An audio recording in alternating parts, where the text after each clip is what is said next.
Well, Fresh Baked, once again, I have to pivot an entire video that I have already shot. You may have seen our video this morning regarding Magic Keys and the reservation calendar and what kind of drastic changes that has gone through. A very similar situation has been happening with dining reservations and how they weren't populating on the calendar. If you were to look starting November 24th, you would have seen just a completely vacant, empty calendar. It's not that restaurants were booked, it's that there weren't any dates. You couldn't even try to get a reservation. Well, that changed this morning as well. As of last night, the latest you could book a reservation for any restaurant was November 23rd, all dates November 24th, and after that, nothing. Today, the calendar is completely populated all the way through December 6th. That's the good news. The bad news is that you still can't book a reservation for Blue Bayou or Carthay Circle or Oga's Cantina. Those reservations were populated as well this morning, but those have already been scooped up. Now, in the video that I had intended to make, it was my belief that Disney was doing something similar. They had spotted a situation, identified a problem with dining reservations, and froze the system, much like we saw with Magic Keys, in order to give it time to fix whatever it is that was wrong. But whatever it is that they did, it did not seem to solve the problem that if you're not at a computer, on your phone, at the ready, the minute that a reservation becomes available, you're probably not going to get it. So that's still a problem, a significant one, because when did those dates become available? Was it overnight in the early morning? I check the calendar pretty regularly, every day, often, many times a day. And I think the most recent time I checked last night was about before midnight. But there they were this morning. The first time I checked this morning was about 9:30 a.m. And there were all the dates, all the way through December 6th. So at some point between midnight and 9:30 a.m. Pacific, those dates get populated. It also means that they got snapped up while a lot of us were sleeping. And that's for every day from November 24th through December 6th. Lunch and dinner, Blue Bayou and Oga's Cantina. Well, there was that one 10:30 reservation at Oga's, but that'll probably be gone by the time I publish this video.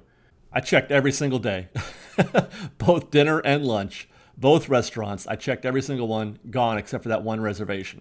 And the thing is that I don't have an elegant solution for this. I mean, the only solution that I see is more tables. But I mean, even that's finite. You can only add so many more tables. So we're left with refreshing the reservation window on a constant basis, starting 60 days out, and hope we get lucky. Check at midnight, check at 6 a.m., check as often as you can, really, because who knows when there is no set time that I'm aware of for when those, if there was, we would know about it. But there's no set time for when they populate those reservation dates. After that, it's standby. And in this case, I highly recommend, if you're gonna go the standby route, you have to go the standby route. I highly recommend that you plan ahead. Plan ahead and plan around typical dining times. Don't try to get on standby at any restaurant at noon.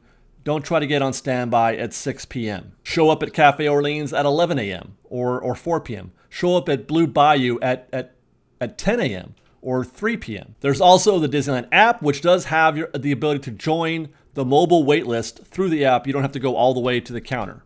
Open the app and then switch to dining. Find the restaurant you're interested in. And you'll see whether or not the mobile wait list is available. Then click to join. In this case, I was testing this way too late in the day, around 6 p.m. Too late to get on any kind of wait list. So nothing was available at Disneyland. Not for Cafe Orleans, not for Oga's Cantina, not even for Riverbell. Riverbell. Have you noticed that Riverbell is always the only Disneyland restaurant that is available for reservations if you're trying to get one and everything's booked? There's often still one or two left for Riverbell. But let's go to DCA and check on Carthay, which, yes, at this time, it did look like you could get on the wait list, but you got to be in the area. You can't just do it from anywhere from the other side of the park. Unlike Max Pass and Fast Pass, you have to be local to where the restaurant is. And unfortunately, that's about it, I'm afraid. Till Disney gets more tables opened up, which is the situation still today. That's one of the contributing factors to why it's so difficult to get a reservation. Blue Bayou, for example, used to have something like 50 tables, and now they're operating with 30. So that makes it that much more competitive to get a table. It's not the only reason. There are other factors, I'm sure. That's not the only reason, but it's one of the reasons why it's difficult to make a reservation, and it's why we just have to sort of slog through this. But until Disney can do that, until they can open up more tables, or until they can figure out whatever it is that they're trying to figure out, or what's going on with the dining reservation system, we're going to have to go standby. In the meantime, stay tuned to Fresh Baked, because this is a situation like the Magic Key reservations. This is a situation that we're following closely. We watch these calendars daily, many times a day. We watch so you don't have to. So all you have to do is watch Fresh Baked. So until next time, be sure to follow us on Instagram at _FreshBaked, on Twitter at FreshBakedDisney, that's Fresh with no E, and on TikTok at FreshBakedDisney. And if you enjoy our show and would like to show your support, please do consider joining our Patreon campaign at patreon.com/freshbaked. Otherwise, thanks again for watching, everybody. Be safe out there. Be kind to one another. And Fresh Baked. Fresh Baked. Right behind me is Oga's Cantina, back open again after a long layoff. They're taking reservations. We finally got one for this Friday evening. I'm going to go in there tonight. Going to go solo, get some drinks, have some fun with Rex, maybe a little bit of food. Who knows? Join me as we go to Oga's Cantina.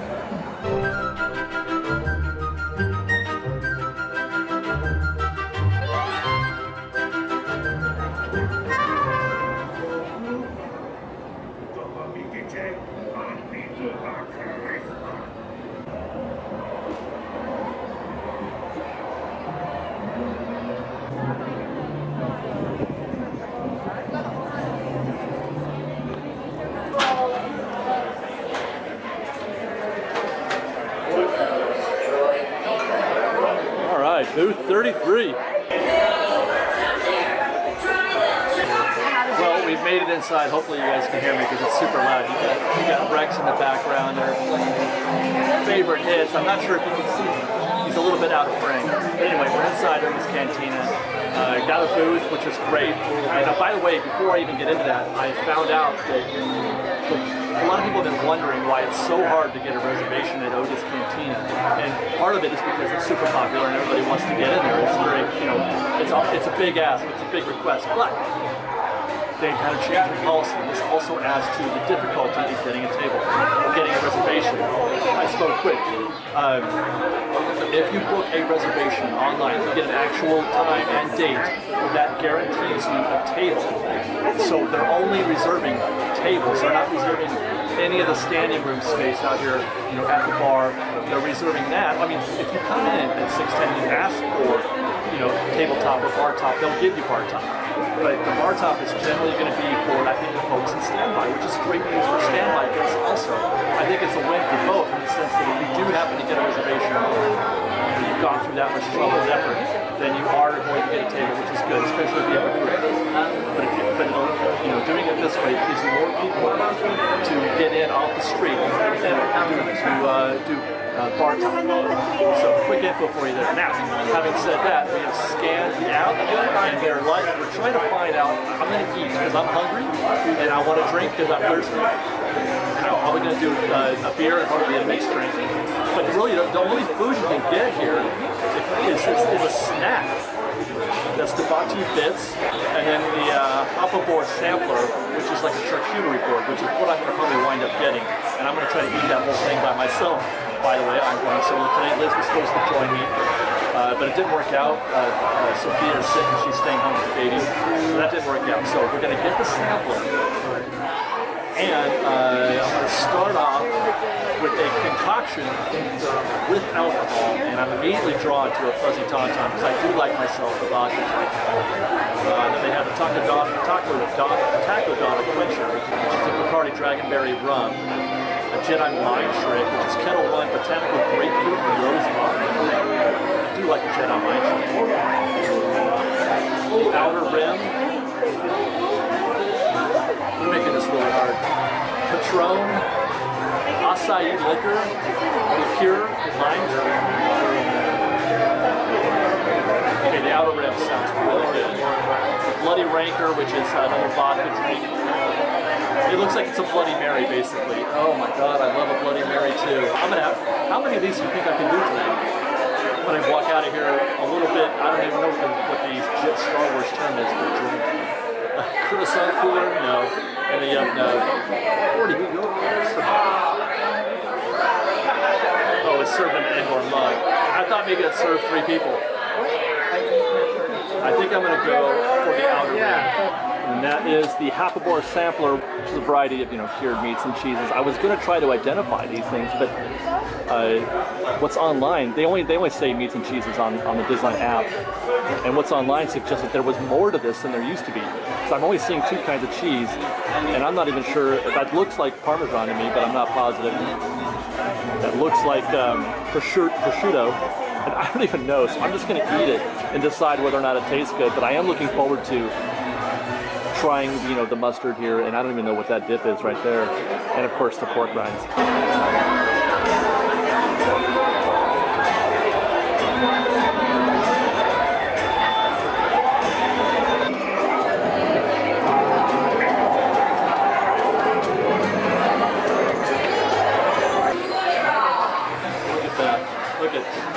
I'm afraid.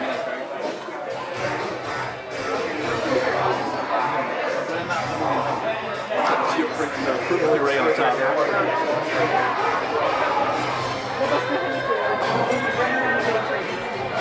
That is refreshing. Salty, tequila, sweet also. Perfect. I want to say that's some kind of Parmesan. It's almost like a cheddar. I didn't even get to show you this. Zucchini and a dip, which I don't even know what that is.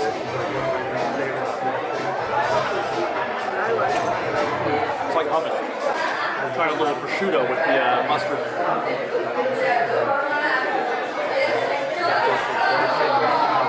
I love cheese boards. It is one of my favorite things ever.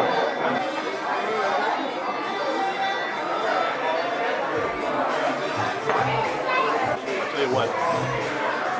Margarita drinks. I could drink a margarita drink like that. Just like Kool-Aid. As a matter of fact, I did.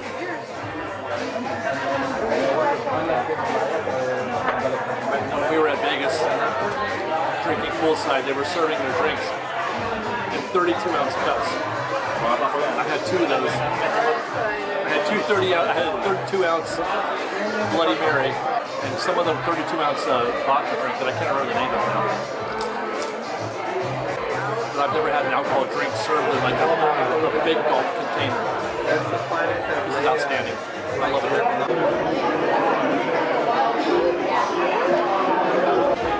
That tune is a favorite here on my tube, or at least that's what they tell me. I can't leave the cantina. I'm bolted down. Guns, hold up your mugs for your favorite drinking song. No one to aspire. So I opted for the Gold Squadron Lager. I mean, I'm not much of a beer snob.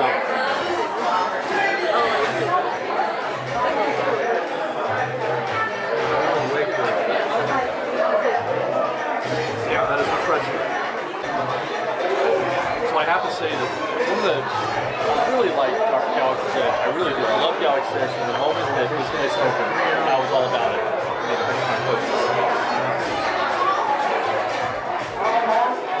I was even okay with less interactivity than they had promised us. But one of the things that they promised us that we didn't get here specifically in Oga's, besides the restaurant, the proper restaurant, there was supposed to be a whole other back section where you could sit down and actually eat a meal. Because you can't. All you can get here right now is the little snack thing and the charcuterie board.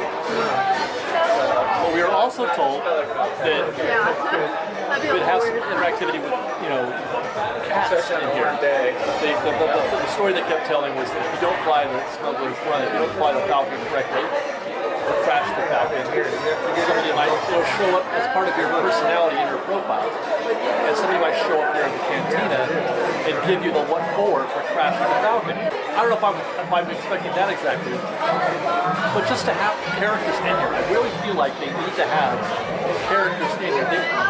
When Katie and Spence were here for the soft opening, they happened to get stormtroopers who would walk in here and do a bit like a little live show. A+ on that Golden Lager. I just feel like it would be wise to do that more. And they don't have to do anything. They don't have to engage.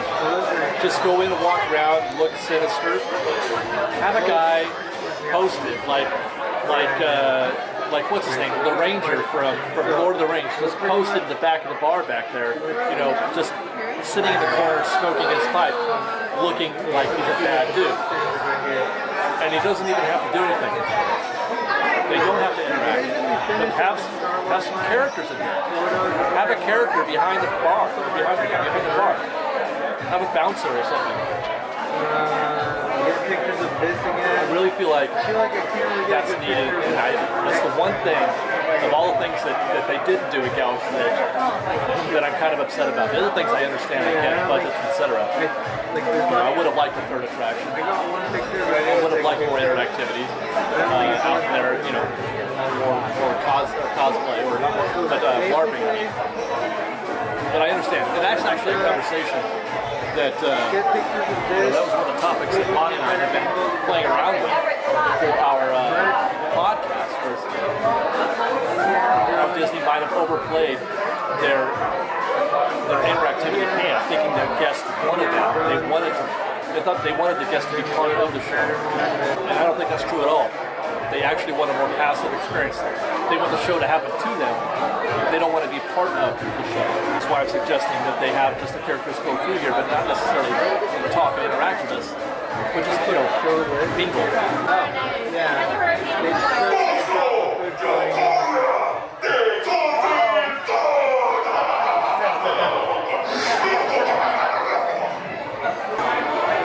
As I sit here, I kind of regret not sitting at the bar.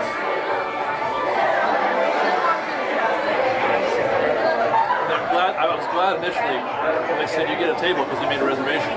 That's great. But I feel like the experience is better standing at the bar, engaged with the bartender. Especially if you're with a group.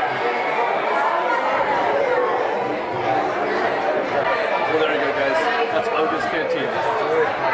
All you smugglers out there, make sure you pay what you owe to Olga. She is real cranky today. Once again, it's Bigger and Dan, live from Morrison.